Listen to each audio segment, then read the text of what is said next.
Welcome back to video number 2. This is our palate cleanser. Of course, we're covering the working royals, but there's a lot in here at the end about Andrew because they are like crucifying this man in the public realm. So let's just jump in and cover everything that we have, shall we? Let's go. We're going to start off this morning with King Charles, who attended an Advent service that celebrates the strength and courage of faith communities at the Catholic Church of the Immaculate Conception. This took place on December 17th. The king also met representatives from different charitable initiatives supported by the church, including those focusing on community outreach and helping the homeless.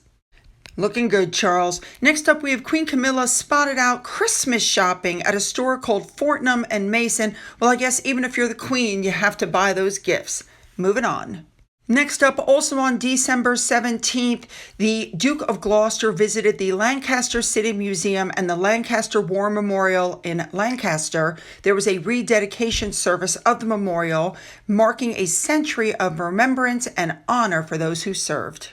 Moving on now, in the January edition coming out of Majesty magazine, you're going to find Princess Michael, where she talks about the death of her son-in-law, Thomas Kingston, where she says, we never had an inkling anything was wrong. And she talks about breaking both of her wrists in a fall down the stairs. Hard to believe she's 80. She's coming up on 80. She looks great. Moving on. Going back to King Charles, he had a meeting with the Sultan of Brunei Darussalam, and he was accompanied by Prince Mateen of Brunei Darussalam. They met in the 18th century room at Buckingham Palace. This meeting took place on December 18th, and I think the king is looking in really good form. He looks wonderful. I do love that blue tie as well. Moving on. Let's talk about Princess Anne. She went to visit the 29 Regiment, the Royal Logistics Corps at the Duke of Gloucester Barracks.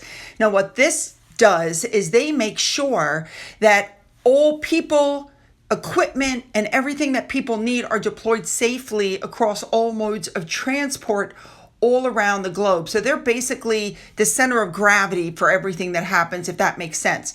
During the visit, Anne met a number of soldiers from the regiment, as well as the chance to see all the equipment that's being ready to be sent out, as well as the stuff that's getting ready to be sent out to Ukraine. She also spoke to numerous Ukraine personnel who were there. All right, let's move on. Next up, I believe this is also on December 18th, the king held his 5th investiture for 2024 at Buckingham Palace. This investiture marks the 39th of the royal family in 2024. The king has done it 5 times. The Prince of Wales, William, has done it 8 times, and others have all been hosted by Princess Anne.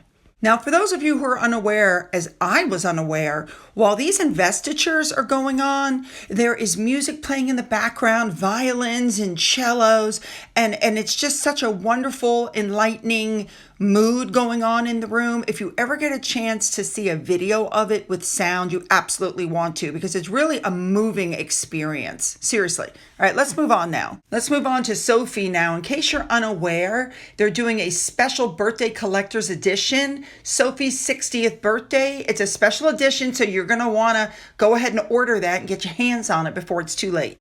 Sticking with Sophie, also on December 18th, she went to visit a group called the Lighthouse. She is their patron.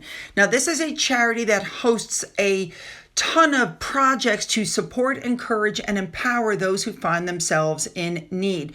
So, of course, Sophie goes. She spent time with the people there that get assistance from them. She helped cook and serve some meals. Very busy she is. Now, while she has been the patron since 2022, she regularly goes and volunteers there. And of course, they don't take pictures every time she goes, but apparently she's there a lot, because we all know that she is a very passionate advocate for those disadvantaged by circumstance, disability, or inequality. She's doing really well as their patron. Apparently, they really love her there. And what's not to love? As usual, she's so unpretentious. You know what else we saw with her? That she's a natural with children. Children love her. She doesn't have to grab them and act like she's motherly. They absolutely adore her. But we already know that about her as well. Look at that. Oh my God, I just love it. I love everything about her, and I'm not even going to talk about the clothing because she's perfect. All right, a big thank you to Remoulade Sauce, though, for talking about the clothing. Let's move on. All right, let's move on to Edward, you guys. I'm going to try so hard to say these names right. His Highness, the Prime Minister of Kuwait, Sheikh Ahmed Abdullah Al Hamad, greeted Edward when he arrived in Bayan Palace in Kuwait. Oh, Prince Edward and the people that were with him were then taken to tour a facility called the Dixon House Museum. Now, that is a historical site symbolizing, the depth between Kuwait-British relationships.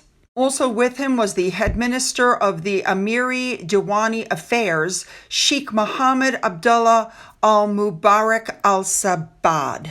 This house, the Dixon House Cultural Center, was formerly the British political agent house and later the family home of Colonel Harold Dixon and his family, and that's why it's named that.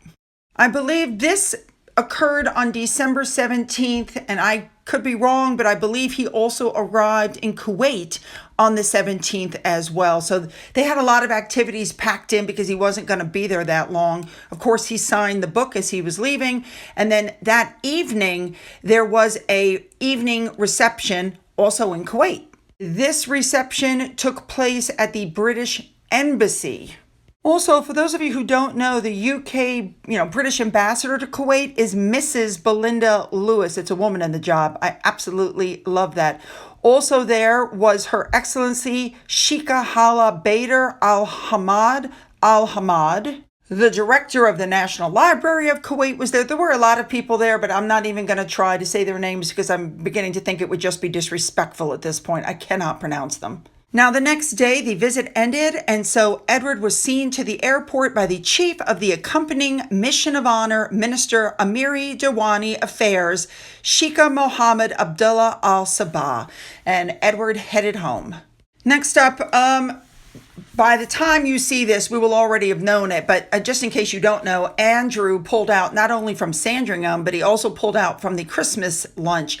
Now, people are saying that what's going on with Andrew just really isn't fair, and you must find a place for him somewhere in some way with the family, not the firm, the family. I happen to agree with that.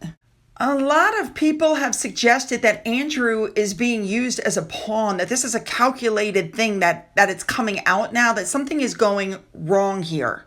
So articles like this are coming out now, which aren't helping, saying that, King Charles's reign is being overshadowed by Andrew. I don't believe that for a second.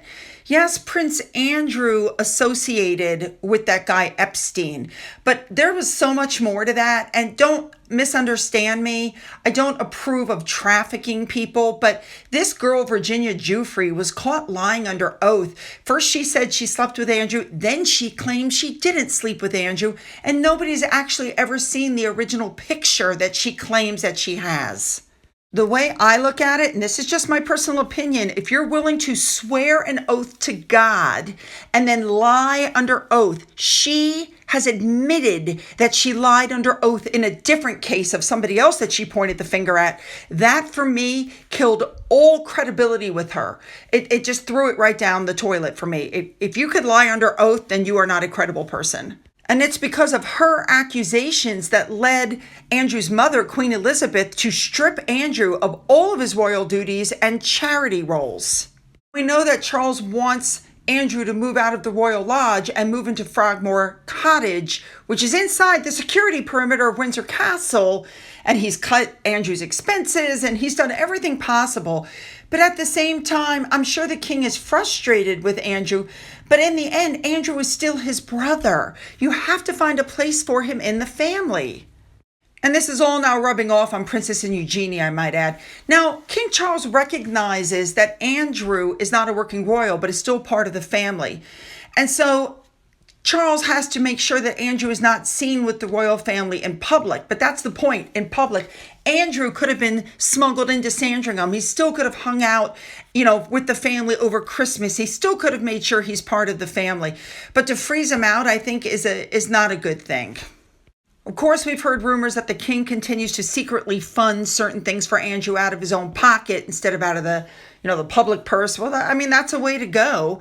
But last Christmas, we know that Charles went out of his way to show that he was in solidarity with the whole, York family. But it's just not turning out good for Andrew. But I feel sorry for him. I really do. He has been crucified in the court of public opinion, although he's never been found guilty of anything.